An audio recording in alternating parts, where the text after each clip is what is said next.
Hello everyone and welcome back to Fresh Takes F1. We are back. How are you doing today, Jamie? I'm not too shabby, my friend. How about yourself? Yeah, I'm alright, mate. I'm Tommy Parker, for anyone who's wondering. I'm Jamie, by the way. And there you go, that's us Nobody's two. wondering. Yeah, we're just two Formula 1 fans. We chat about it sometimes.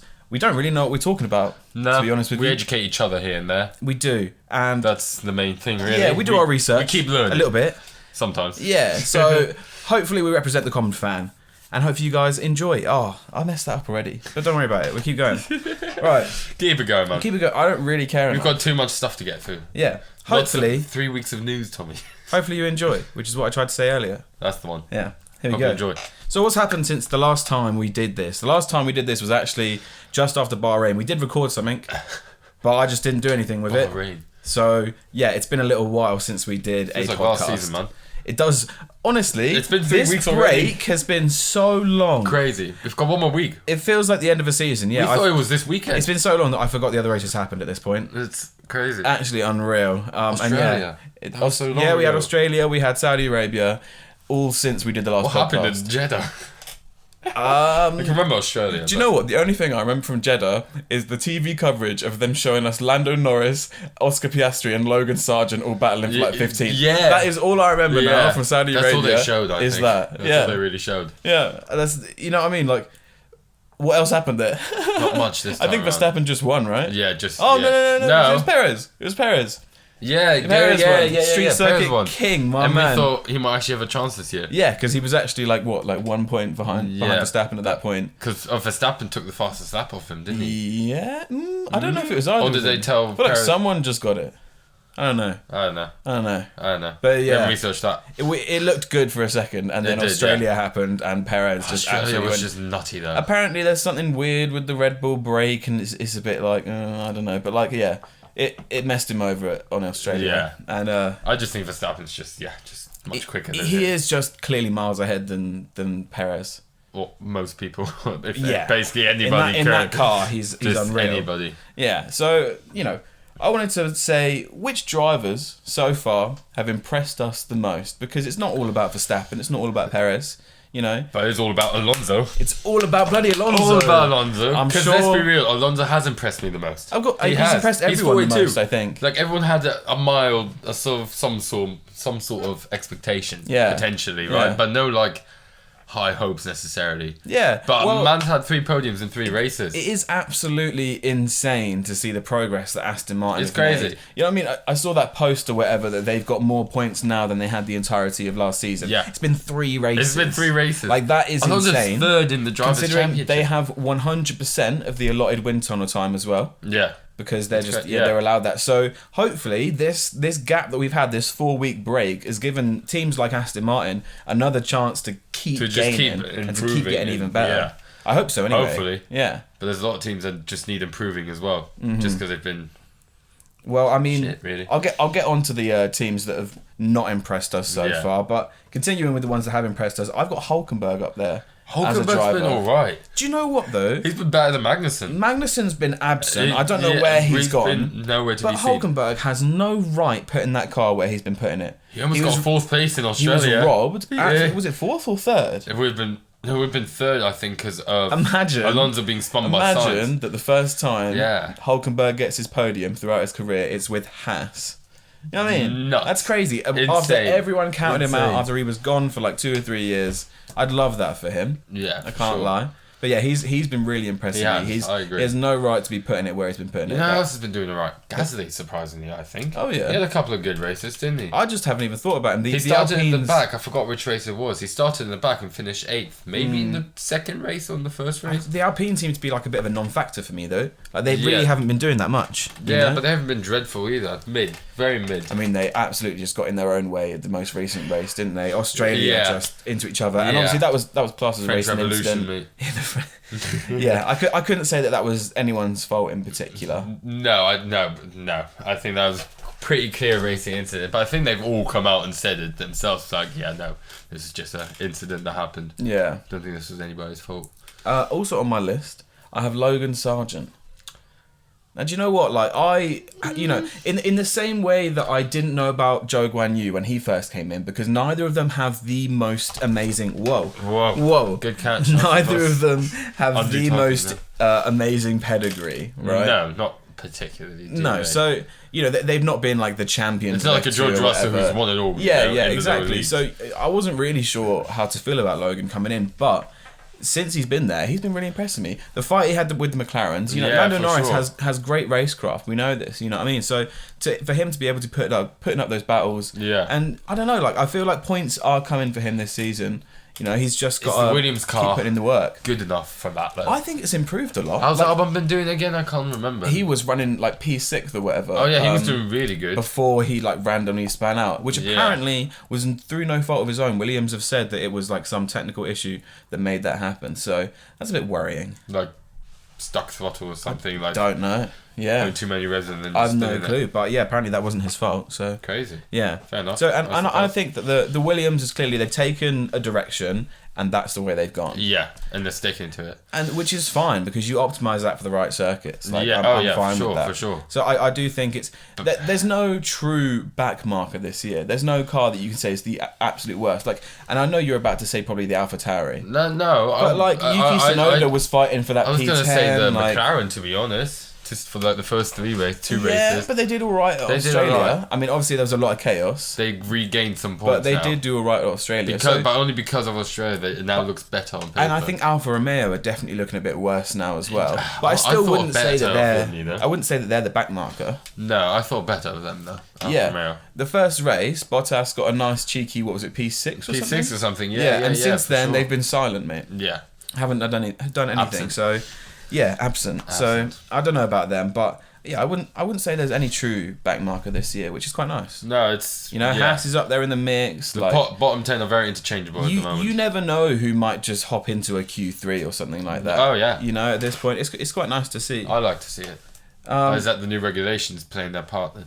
Do you think? Maybe. Yeah. I mean, it has brought the field closer. Obviously, the top runners have. Well, Red Bull have run away with it. Yeah. But the rest of the field has been brought a lot closer. It's true. That's why we've seen so many different finishes from all these different teams. Do you know what? I never ever saw Mercedes being absolutely terrible coming. I did. Really? Yeah. You really? No. Because no, not absolutely terrible. Because my prediction was for Red Bull to have spent way too much time, energy, and resources on that 2021 title fight, and then they wouldn't be able to nail the regulations. That just makes sense to me. Like Mercedes didn't have to work as hard in my eyes, but clearly, something's gone wrong there. Like maybe they did work harder. I don't know. Like you never really know what's going on behind closed doors. But they're still in that position now, Mercedes as well. You know? And I just don't get it. Like no. I never would have saw that coming for them to be, Because initially they didn't even test the no side pod, right? Yeah. They even tested like a proper side pod. Yeah. Whoa. And then, oh my god. Studio's falling apart. Studio's falling apart this episode, man. Mind your head on the wall. Whoa. Don't bash the microphone, Jesus sir. Christ.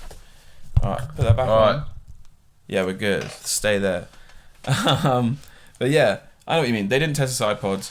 I never would have seen that coming of them falling down to this level where we think of, and to say where they're apologising to the fans, doing all that, I still haven't gone over it. And I think that's over the top. Still haven't gone over it. I think that's still over the top. There was literally no need to be apologising. It's ridiculous. It really is. I don't get it. They were finishing like 5th and 6th and 4th and 5th or whatever, and Hamilton was still getting a podium here and there. Yeah. And they were moaning still. Like, mate, you're doing better than everybody else is. Because it's Red Bulls and then you lot, really. Yeah. I mean, now you got Alonso sitting in the way. Alonso, Aston Martin, they're getting up there, yeah, for sure. But then Ferrari, nowhere to be seen. So then you got Mercedes below. Yeah, Ferrari are on my teams that have not impressed me as well. Top one on my list, I reckon. What's gone on there? It's gone worse than it's even worse. It seems like they had last year. We used to talk about the Red Bull was faster on a straight line, and we used to talk about the Ferrari being better in the corners. Yeah. But it looks like what they tried to do was make it faster in a straight line. But by doing that, they've lost the advantage they had in the corners. Yeah. So now they're just a worse car. Yeah. Whereas at least they used to be better at something. At something to have some sort of game. It just looks like they didn't commit to their philosophy. Yeah. Because obviously, faster car in the straights is fast, but Williams is often the fastest car on the speed trap. Which it's is not hilarious. all about straight line speed. A lot of it is about the cornering. There's so many fiddly tracks this season. 100%. So Baku maybe not one of them. Yeah. So I don't know what it is with the personnel in there. Obviously, I'm not an engineer. I'm not qualified to talk on that. But it does seem like they've gone in the wrong direction. Yeah, it does. And they seem pretty lost and confused at the moment. Leclerc seems lost and confused at the moment. I feel bad for him. I do feel bad for him. He doesn't look happy anymore. Because you know that Leclerc has the talent. Oh, yeah, 100%. You know, you put him in the right car, 100%. The right situation, and he's going to... But you can tell he's not happy anymore now. He's down in the dumps hard. He needs... Don't know what he needs to do, but I'm not sure. Maybe and from Sainz, I need to see a strong set of races from Sainz. I need a strong Sainz has been absent as well. I mean, Sainz has been there. I don't have that belief that he is, you know, the next thing, next big thing. Like, you know what I mean? In my eyes, you look at Red Bull, you've got Verstappen, Perez. You look at Ferrari, you've got Leclerc, Sainz. Yeah. You don't put Sainz on the same level as Leclerc. No. And, you know, there's no reason necessarily to say that. Like, his results have been pretty decent when compared against Leclerc's as well. You know what I mean? Like, he's not that far behind, but there's just something about it where, like, you just know that Leclerc is the number one, and he's got just more than Sainz. So I need to see something from Sainz to really give him that respect. Yeah, for sure. Yeah. So moving on, right? New section for you. We've never done this section before. I've got F1 news. Look at him smile. Look at him smiling. I did research. Yes, incredible. Tommy. You're gonna absolutely love this one. Well, I say love. It's interesting.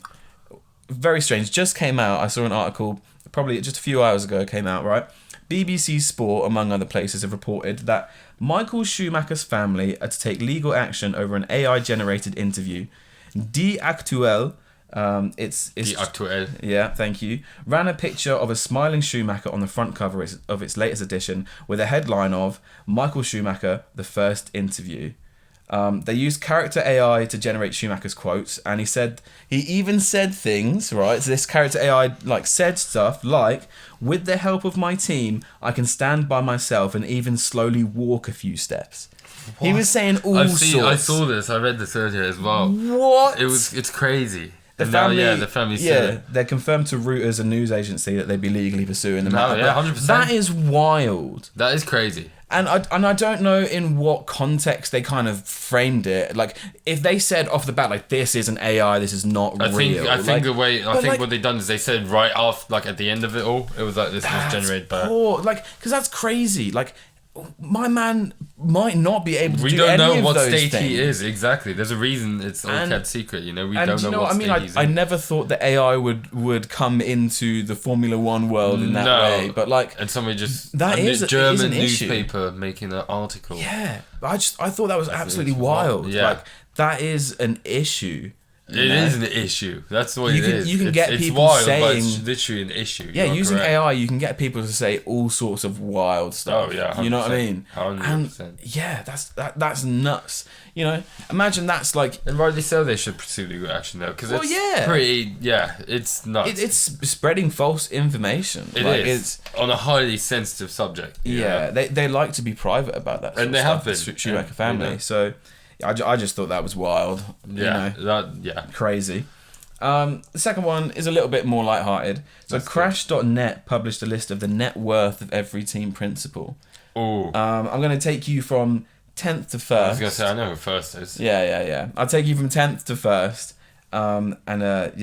You can give me your reactions on those. So who do you think is going to be 10th without looking? I don't know if you've looked at my notes. I'm going to need to try and think of all the team principals. It's not as easy as drivers for some reason.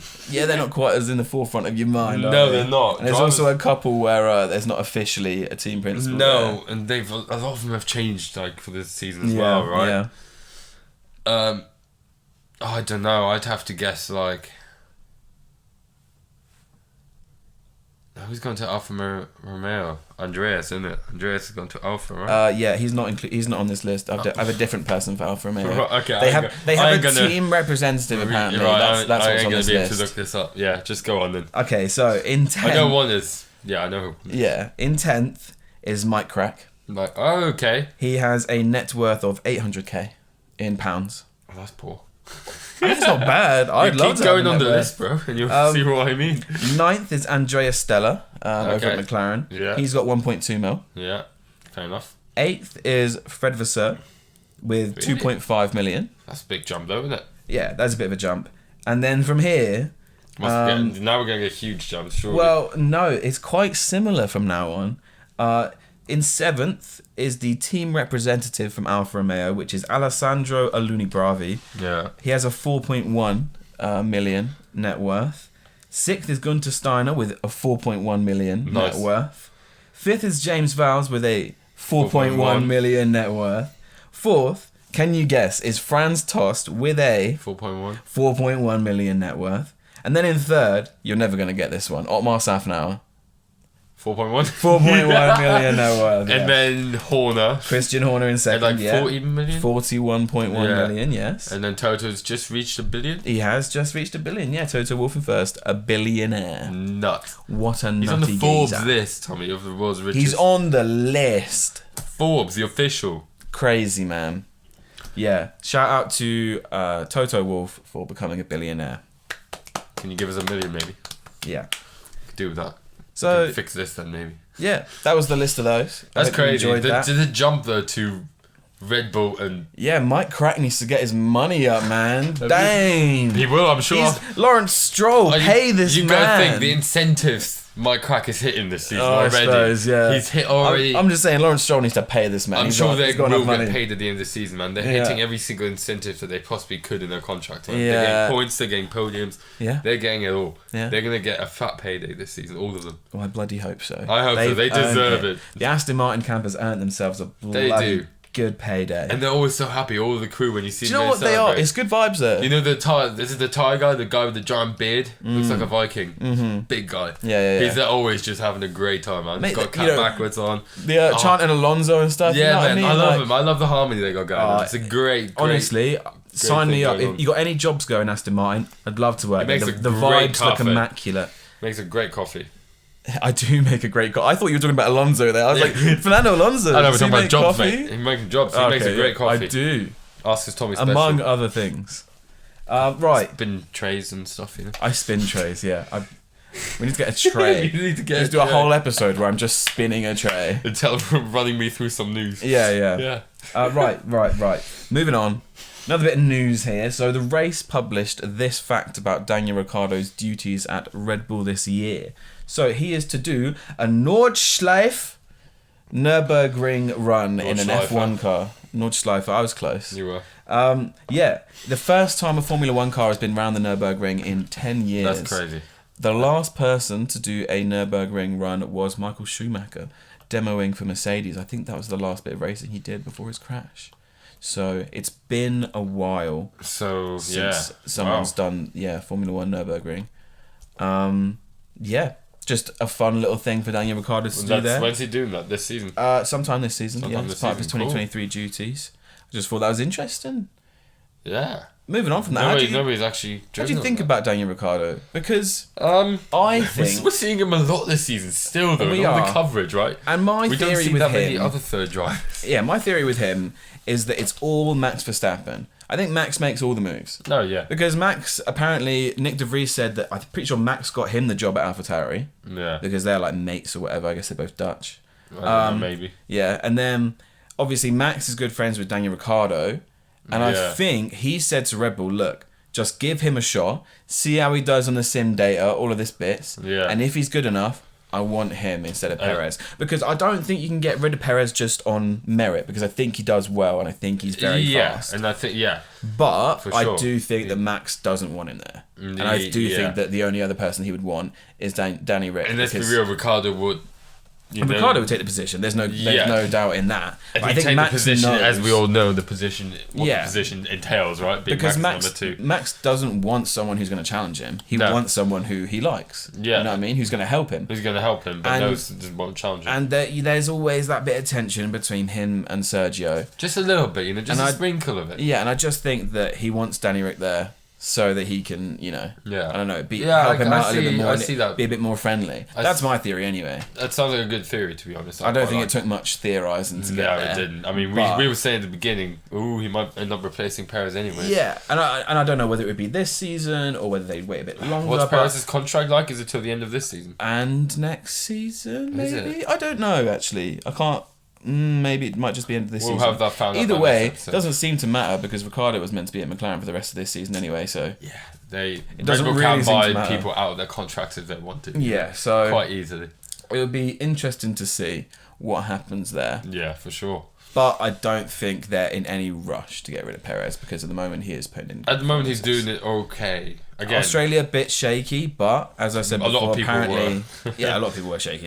That is true. It was nuts. It was bonkers. But yeah, apparently there's something weird with those brakes. So yeah, I'll let him off. It's only been three races. Yeah, and as you quite rightly said to me earlier, if both Verstappen and Perez DNF at the next race and Alonso wins, he'll be leading the championship. Yeah. And that is what we, as a people, desire and need. We and deserve want. it. You know, Alonso is the hero that we need. We just need him to lead just for one race. Just for one race. Just for one race. Just get one win. Just get one win. That's all I want. And lead the championship for 1 week. That's all I want. 2 weeks, however long, or maybe a month, however long the gap is. Yeah.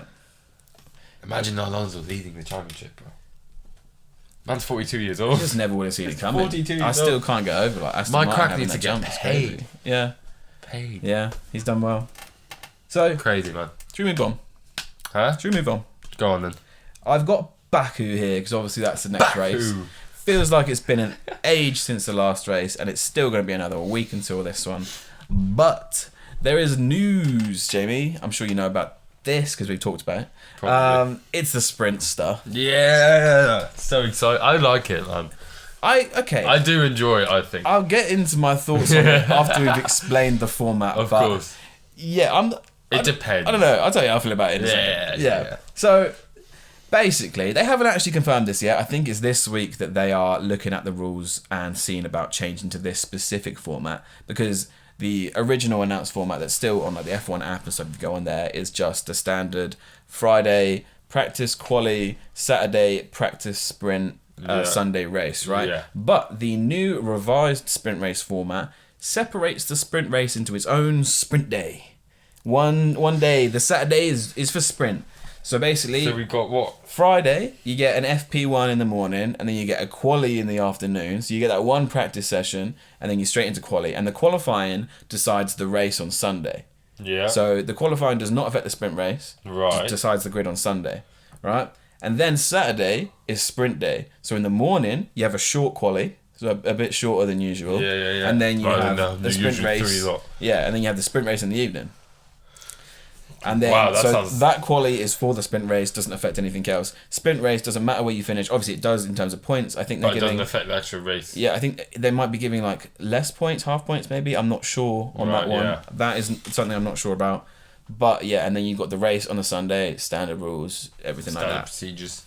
So interesting. Yeah, I mean, I only got one fact about this, which was that a lot of the drivers were talking about it, and apparently Carlos Sainz was saying that this was the direction that the GDPA, which is the like association of all of their drivers and stuff, this is the direction they wanted it to go in. So they've been pitching to the FIA to get this kind of thing through. Actually, what we like have it separated basically. Yeah, you know, people because the sprint affects the race. Right? Yeah, right. So and if it doesn't affect the race, and if they get a separate, I think the big thing is giving them separate sets of tires to use for that, right? Yeah. Because you want to encourage racing, but like if you've only got a certain amount of, you just chuck everybody on hards, right? Yeah, exactly. You go on the tires that you're not going to use, and I don't know, it doesn't encourage racing. Whereas if you give them a separate set of tires, a whole separate day for it, a whole separate event, you can be like, look, this is just a show for the people at home, for the people at the track, just go hard. Yeah. Doesn't affect the rest of your day, just have a good time. Exactly. And I do understand that. I mean, but at the same time, you could make it so much more interesting. Like this format. You say you can, but like you could. I personally didn't need it to change. No, I mean, I personally didn't need. I don't mind practice. Like, no, I quite like practice. Exactly, I get most of my update, any news that I missed, I find out through the pre. It's a nice, chilled out vibe. Like you know, Crofty and Brundle talking exactly, to you. Ted they have different guests in the booth and stuff. Oh my god, Jamie, Jesus! Sorry, that was my phone. Oh my god, but yeah, you have different guests on and stuff, like, and it's a chilled out vibe. Like you build up the weekend on the Friday, for sure. Then the Saturday you've got the. Looking forward to that. It's not this weekend. Yeah, I know. It's next weekend. It's next weekend. But yeah, I didn't mind the old format. Obviously, no, I didn't mind the old format. I'm always gonna prefer racing to practice because it's racing. Obviously, it means something. But it's got to be the right tracks. Practice is a part of the entire thing for me. I mean, and we still get one practice session. Yeah. But FP2 is the best session because that's the one that shows the conditions that would be interesting. that the race is going to be in. Because what it's are the same teams time going to do in one practice session? Are they just gonna? Are they gonna turn FP1 into an FP2? And what is the point of that practice session? Because you're not gathering data that's going to help you in any of the races. Because if they're doing that practice session in the morning and the race is in the evening, then the data you gather, the climate in the morning, is going to be completely different to how it is in the evening. Oh, yeah, so what's the point of even doing that practice? Because it's not as if the drivers need to practice the circuit because they've never been there. Even if they've never been there, they've driven it a million times in the simulator. They know the layout. You know, so it's not for the drivers to get some practice in. It's for the teams to gather data. But what data they're going to gather by the time you come in an FP1 session? Yeah, exactly. FP2 is where all the data's at. Yeah. So I don't